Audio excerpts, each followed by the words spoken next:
What's going on, guys? Today in this video I'm going to be showing you a new technique on how to install some LEDs in your PS5 DualSense controller. Now before we actually get started, I just want to show you guys my merch. What I'm actually going to be doing with this merch is I'm going to be giving away one of the controllers that is featured in this video to someone who purchases any of my merch. So each dollar that you spend there is essentially just one ticket entry. So if you spend 10 bucks, that's 10 entries, or you could spend all the way up to 30 bucks on a t-shirt. That is 30 entries into winning one of these controllers that is featured in this video. Now with that said, let's just get going and I'll show you how to install some red LEDs into your PS5 controller. Okay, so as you can see right here, I'm just testing a couple of new solder points that I found on the PS5 motherboard. So as you can see here, I'm actually getting around 3.2 volts on this solder point right here.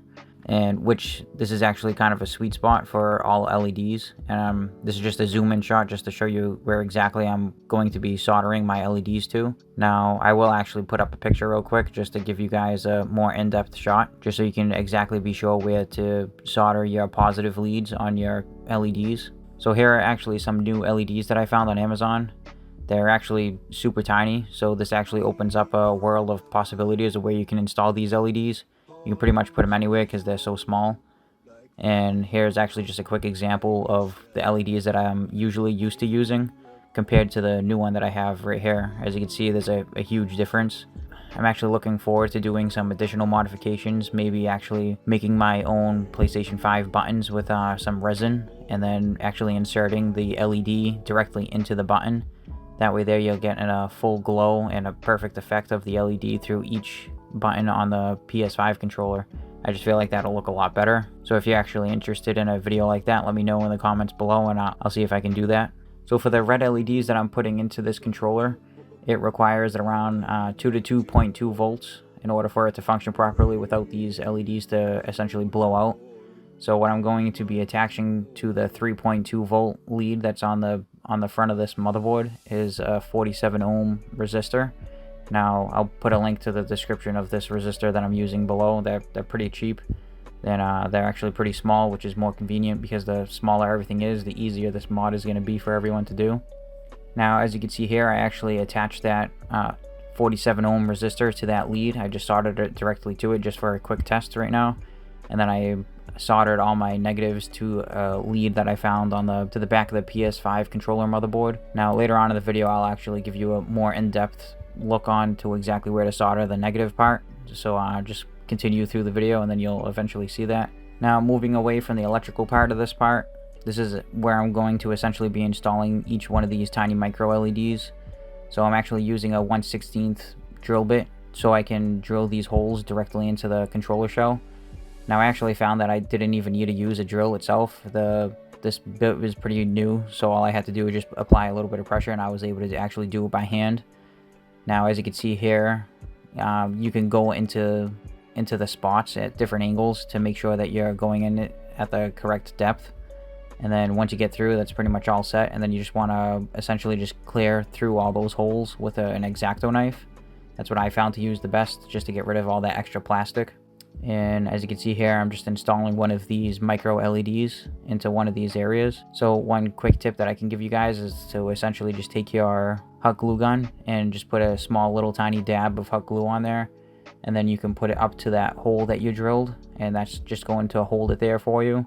And then once you let that dry for a couple of seconds, you can put a nice big glob of hot glue there, so that way there it'll just never move for you. And well, there you go. So I just went ahead and I just essentially just fast forwarded everything. I felt like it wasn't really that necessary for you guys to see the rest. So I just installed all the LEDs in all those holes that I drilled. And as you can see here, this is the D-pad section. You can see all the holes that I have drilled. If you guys decide to do this on your own, you can just kind of follow through it and pause it into these areas. I'm actually going to put up a couple of photos with the exact points of where I put these LEDs. I'll put kind of like, I guess, red circles around the area of where exactly I put each LED, just to make it easier for you guys if you guys do try to attempt this mod. And one thing that I can say is, now that I'm using these micro LEDs, they are actually a lot easier. And I know I keep calling them micro LEDs. The actual correct term for them is actually SMD. They're actually surface mount diodes. Now you typically actually use these on a motherboard as a direct connection that essentially just lays right on top of that motherboard. That's why they're called SMDs, for surface mount. And the beauty of these LEDs is actually they come pre-wired for you. So that way there you don't have to get a microscope just to be able to solder these tiny LEDs to a couple of wires. So this actually just takes a lot of steps out of the process of doing this. Now that you saw all those points where I put all these LEDs and where I drilled all those holes, all I did was just put in this secondary membrane that goes behind those face buttons. And now that there's actually all hot glue there, you kind of have to chop away at some of the points. If you guys decide to do this, you can kind of copy the areas of where I cut. Now it's actually, this membrane isn't really that critical, just as long as you have the middle ones, but I try to keep as many points as you can, just to make sure that the buttons kind of bounce back and it feels more tactile. Now I actually went ahead and soldered on some 30 gauge Kynar wire. So as you can see here, I just have that blue wire attached right to that 3.2 volt lead. So actually another mod that I'm going to be doing is the scuff mod. So with this easy remap board that I found on eBay, it essentially makes it super easy just to install some extra buttons on the back of your controller. Now if you're interested in seeing one of these videos, just let me know down below and I'll make one for you. I'll make a full-on in-depth video on exactly how to install custom buttons on the back of your controller. So with that out of the way, I actually like to put some liquid electrical tape right onto my solder points that I do. This pretty much just ensures that my solder points aren't just going to eventually just snap off, because I guess that can happen sometimes. So this is just a little bit of an added precaution just in case, because I mean, I know people kind of rage when you're playing a game and then if you throw your controller, I just want to make sure everything is in there and is permanently there for you. And as you can see, I just did a little tiny glob of that liquid electrical tape just to be on the safe side. Now moving away from that part, this is just the touchpad. Now I didn't show you guys the best way and exactly how to re-glue the daughter board of the touchpad itself. So the best glue that I found out there is actually some glue that I use for when I'm replacing screens. It's called B7000. Now what I usually do when I do this, I just kind of put like 3 globs of that B7000 glue on there, and then you just want to take that daughter board and just press down firmly on it, and then it's just gonna essentially adhere to it, and you just want to leave it there for around 10 minutes, and then you should be all set and ready to go. Now I just went ahead and I put the controller essentially almost together, just so I can get all the wires off to the side. And then what I like to do is kind of just do a little bit of a cable management. So I take all my positive leads on each side and I just kind of spin them all together just to make them look like it's one wire. And then same thing with the negative ones as well. This just makes it a lot easier when you're trying to route everything and then make it look all neat. And then when everything's nice and neat, it just personally it just makes me feel better, and then it actually makes the controller close a lot easier as well. Because if you have wires everywhere, then you have to worry about wires pinching here and there, and then you run into issues if your LEDs might end up getting cut out. So you're better safe than sorry, just making it right the first time.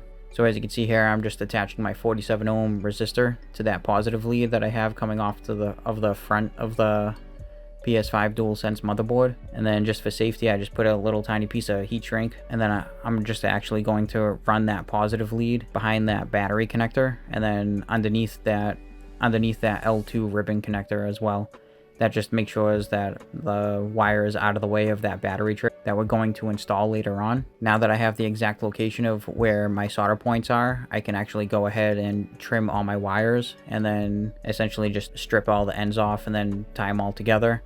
And then we can actually get going and start soldering all my positives to that 47 ohm resistor. Now actually the easiest way I found to do this is to twist everything together on each end and then bring them all together to one point, and then kind of bend the lead on that back of that resistor up, and then you can just wrap it around it and then just put a little glob of solder on there, and then you should be all good. Now actually, just to be on the safe side, I typically usually put like maybe something like a piece of paper towel, just in case if a piece of solder falls off and then lands on that motherboard. I just don't want to have to do some extra work of cleanup, just to be on the safe side. And then again, I'm using some of my liquid electrical tape at this point, just to be sure that none of my points are going to touch anything that's kind of critical. Next up, I'm just going to twist all my negative leads on all these LEDs all together, and then I'm going to run them all to the left side of the controller, and then have the other end cut to the correct length to meet up to this section right here. So I'm actually going to put up a quick picture with a green circle mark around the area of where my ground is going to go.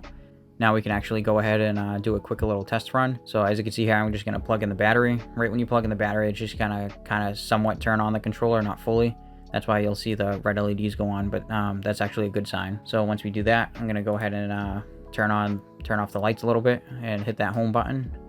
There you go. I actually really like the glow of these LEDs. Now though, one thing that I noticed, other people that sell like custom modified PS4 LED controllers like in the past, or even the new PS5 controllers, when they do the LED mods, they kind of essentially make these LEDs super bright.